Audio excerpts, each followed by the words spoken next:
me just appreciate this shirt. I cut it, duh, but I love it. Look at a little Tupac kid. Okay, anyway, today I am going to focus on shoulders.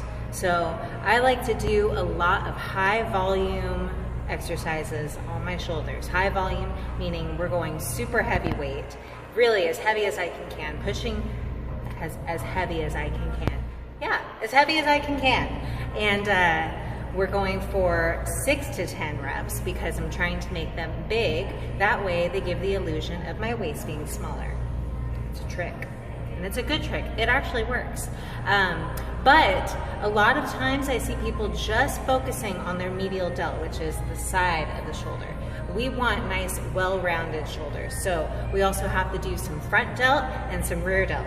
Okay? So, you ready? You ready? I don't know if I'm ready. I'm pretty tired today, but I'm going to slam some pre-workout and let's get this going.